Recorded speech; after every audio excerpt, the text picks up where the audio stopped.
It feels like we're all just trying to make sense of this world, and it seems to get more complex almost by the minute, doesn't it? It really does feel that way. Yeah. And it's so easy to get overwhelmed, maybe just skim the surface of things or, fall back into those familiar ways of thinking without, well, really thinking. And that's precisely the point M. Scott Peck makes. Mm.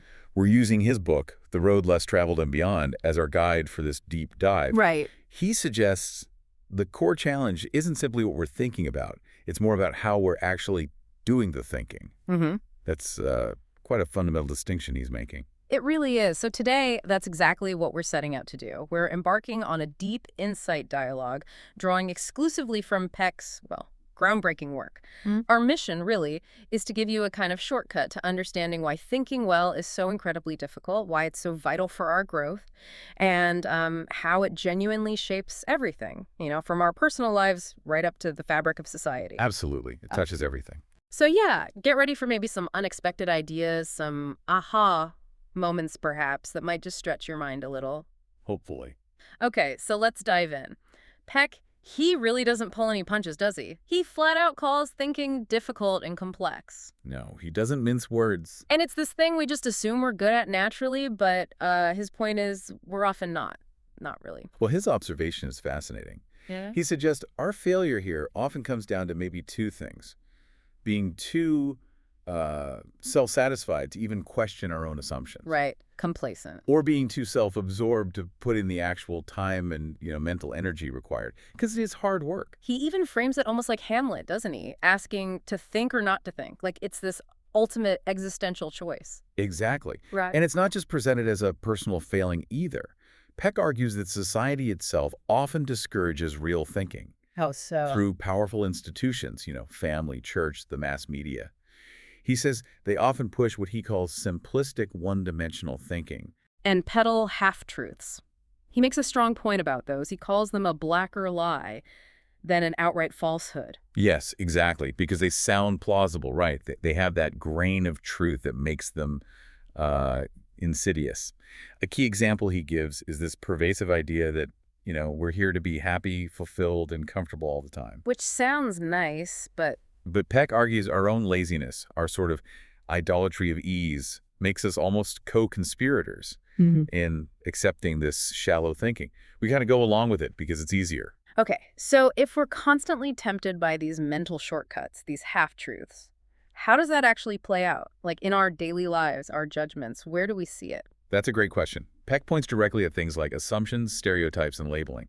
He calls them blind alleys. Blind alleys. I like that. Yeah, because they lead us away from seeing things clearly.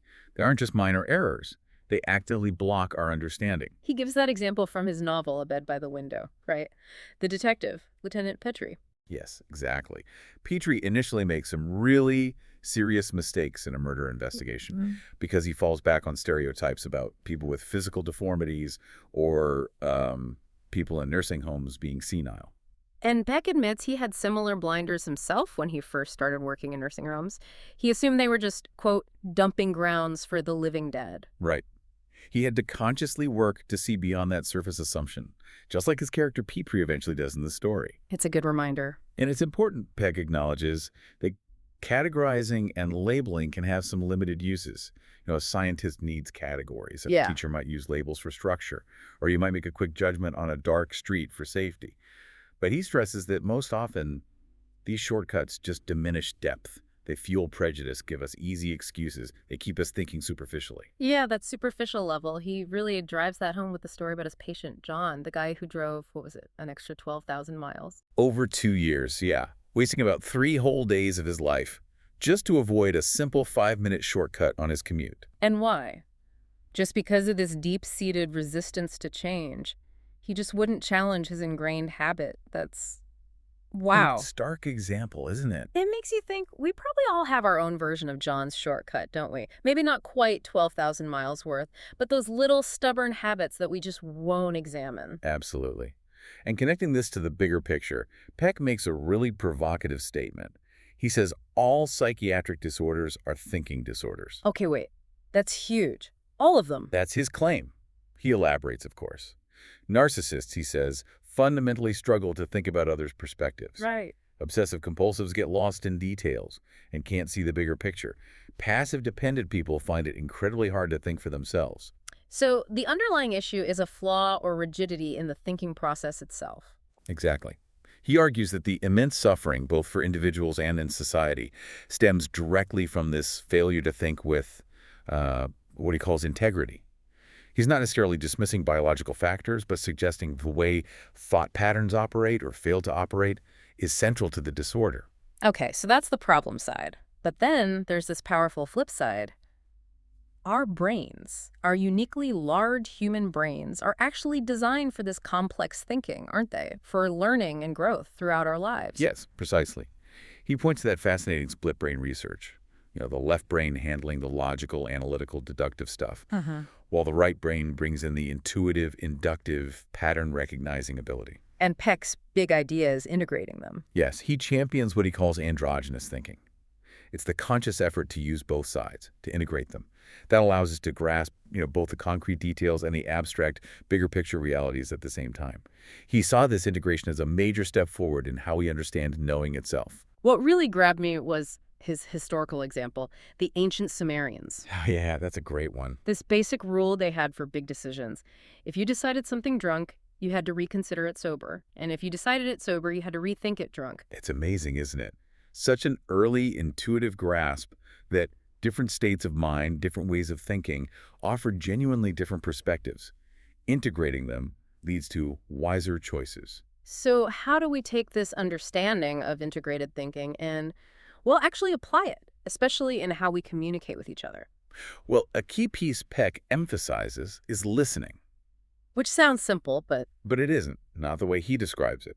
He says true listening is not passive at all. It's an active exercise of our attention. It's actually hard work. Because most of us, he says, we listen selectively, right? We have our own agenda running. We're just waiting for a gap to jump in. Exactly. Instead of truly trying to hear what the other person is attempting to convey from their perspective, it really makes you pause and think about your own conversations, doesn't it? Yeah. Are you truly listening or just reloading? It does. And Peck practiced what he preached. He mentions making time, even with his busy schedule, for at least 2 hours a day doing nothing. Right. Just thinking, praying, organizing his thoughts. And he found it actually made him more efficient overall, not less. That discipline of dedicated thinking time. Stepping back slightly, another concept Peck introduces is overdetermination. Okay, what's that? It's the idea that anything really important usually has multiple causes, not just one simple explanation. Think about, say, a major historical event or even why a relationship succeeds or fails. Right, it's never just one thing. Exactly. It's usually a complex web of factors. Yeah. So thinking well, thinking with integrity, means being able to perceive things in these multidimensional ways, grasping the complexity. And the opposite of that he calls compartmentalization. Yes. His example is the Sunday morning Christian who believes one thing in church, but then acts completely differently in their business dealings on Monday, like dumping toxic waste without a second thought. Right. The different parts of their life, their beliefs and actions, are kept in separate boxes. There's no integration, no integrity in that sense. And this ties into his idea about paradox. Absolutely. A paradox, a statement that seems contradictory but holds truth, is often a sign that you're getting closer to reality's complexity. He famously said, "When you get to the root of things, virtually all truth is paradoxical." If it seems too simple, too neat. It probably hasn't accounted for the full picture and the impact of stretching your mind to embrace this complexity. Peck has that great line, "Once a mind is truly stretched, it never returns to its former dimensions." That's such a hopeful thought. So Peck argues we're not just here for happiness or comfort. If that's not the goal, then what is our purpose, according to him? Well, he believes our fundamental purpose is to learn, to evolve, to grow consciously. He uses that vivid phrase, life is a celestial boot camp. A boot camp, okay. Yeah, where those things that hurt instruct. He genuinely sees the difficulties and challenges of life as the perfect environment designed for our learning and spiritual development. And how does the soul fit into this? He defines the soul quite specifically. A God-created, God-nurtured, unique, developable, immortal human spirit. The key there is developable. We're created with the capacity to learn and grow. And by choosing to engage in that growth, we become, co-creators of ourselves? Yes, co-creators of ourselves with God's guidance. This evolution towards greater consciousness is tied directly to free will. He points to Genesis' Adam and Eve's choice. Cain choosing shallow defensive thinking over deeper reflection. And facing painful feelings is just part of that process. It's necessary for solving problems and becoming more conscious. He also makes that point about narcissism, that we're all essentially born narcissists. Right. Naturally self-centered as infants. And a healthy spiritual life, for him, involves progressively growing out of that inherent self-centeredness to genuinely consider others. He shares that really practical example from his own marriage with Lily, moving beyond the basic golden rule. Yes, to what he calls the advanced course. Not just do unto others as you would have them do unto you. But do unto others as you would have them do unto you if you were in their particular, unique, and different shoes. Exactly. That deep respect for otherness, for the fact that people are genuinely different from you. That's where real collaboration and wisdom come from, recognizing that two heads are better than one, precisely because they bring different perspectives. It really makes you ask yourself, doesn't it? Where am I just applying the simple rule when I actually need to take that advanced course, really try to understand someone else's unique position? Mm-hmm. Seeing differences not as problems, but as potential gifts to the whole. And this growth, this moving beyond ourselves, it requires flexibility, right? He emphasizes that flexibility is key to mental health. Absolutely, a constant balancing act.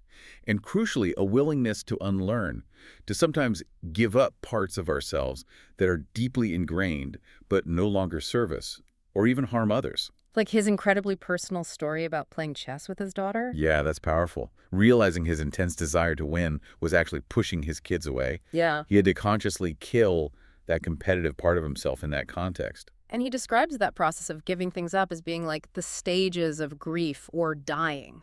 Denial, anger. Bargaining, depression, and finally acceptance.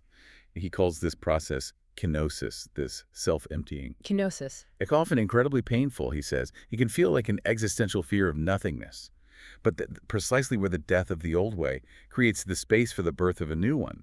It's essential for transformation. Then he broadens the focus, doesn't he? From the individual to systems. Like Yeah. Marriages, businesses, even society. Yes. He makes the point that virtually all our choices are made under the influence of organizations. We're embedded in these systems. He uses that analogy of changing a part in a car. It affects the whole system. One person changing in a relationship requires the other person and the relationship system itself to adjust. Right. And this leads him to talk about the hole in the mind. Our general lack of awareness, our unconsciousness about these complex social systems. We're part of family systems, organizational systems. And this lack of awareness leads to a lack of civility. Exactly. But he defines civility much more deeply than just politeness. For Peck, true civility is consciously motivated organizational behavior that is ethical in submission to a higher power. Wow. Okay. So it requires consciousness from both the individuals and the organization itself. Yes. Both need to be operating with awareness and ethical intent. He shares his experience as an army psychiatrist, where initially trying to be just Mr. Nice Guy actually led to chaos.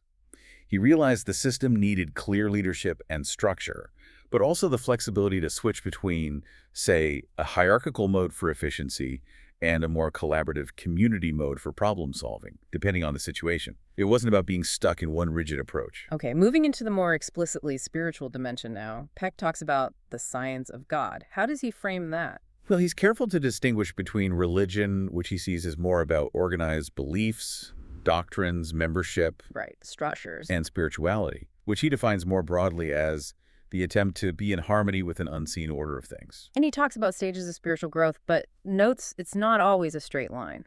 Not at all.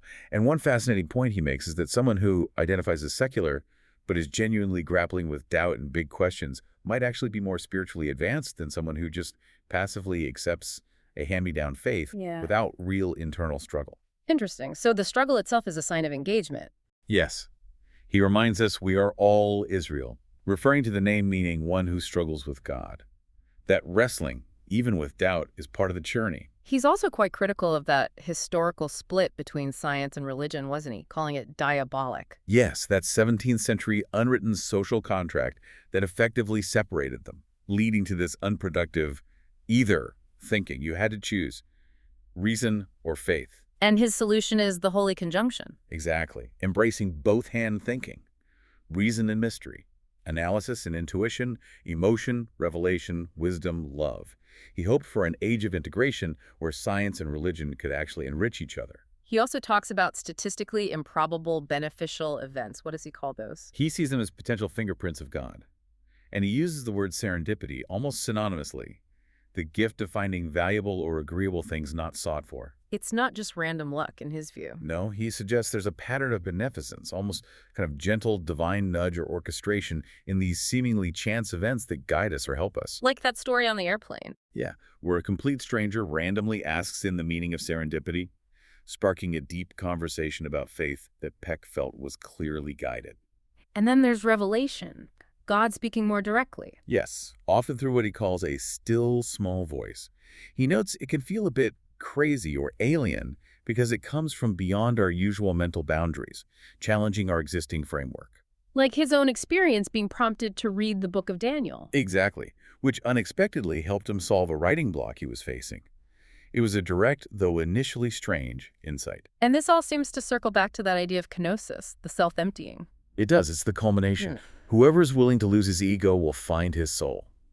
Emptying out the ego's defenses and assumptions allows the deeper self, the soul, to emerge and connect with these deeper realities, with God. It's also, he notes, the crucial stage in groups achieving real community, that vulnerable emptiness where true connection can happen. Towards the end, he brings in process theology. That sounds complex. What's the core idea? It is a more modern theological concept, but the core idea is that God might not be static, unchanging, and aloof, as often traditionally portrayed. Instead, God is seen as being in process. In process, meaning? Meaning living, dynamic, possibly even suffering and growing with us alongside creation. It profoundly challenges that common delusion of static perfection. Right, the idea that perfection is some fixed state we arrive at. Instead, Peck suggests perfection is better understood as a state of becoming, a continuous, vibrant evolution that naturally involves flux, change, even turmoil. Utopia isn't a place you get to. It's the process itself. It's the state of becoming, the dynamic journey, not a fixed destination. It reframes challenges and imperfections not as failures, but as signs of life, of being engaged in that ongoing process of growth. That really shifts perspective, doesn't it? Thinking about your own life, your challenges, your imperfections, seeing them not as flaws in a static picture, but as part of a dynamic becoming. So, as we wrap up this deep insight dialogue, it feels like we've covered a lot of ground. From the everyday traps of simplistic thinking all the way to these really profound ideas about consciousness, growth, and even the nature of God. We really have. And Peck consistently reminds us that this work, cultivating better thinking, deeper consciousness, isn't just some private navel-gazing exercise. No, it ripples outward. Exactly. It affects our relationships, how our organizations function, the health of society as a whole. It's what leads to a richer, more meaningful way of being in the world, individually and collectively. So maybe a final thought for you, the listener, to take away from all this. Peck challenges us constantly. What half-truth, perhaps, or what comfortable, simplistic assumption might you need to question in your own thinking today? Where could stretching your mind, embracing a bit more complexity or paradox, open up new dimensions, maybe help you, as Peck puts it, know with God? Something to ponder. May this deep dive inspire you to keep questioning, keep learning. And keep embracing the messy, beautiful, paradoxical complexity of it all.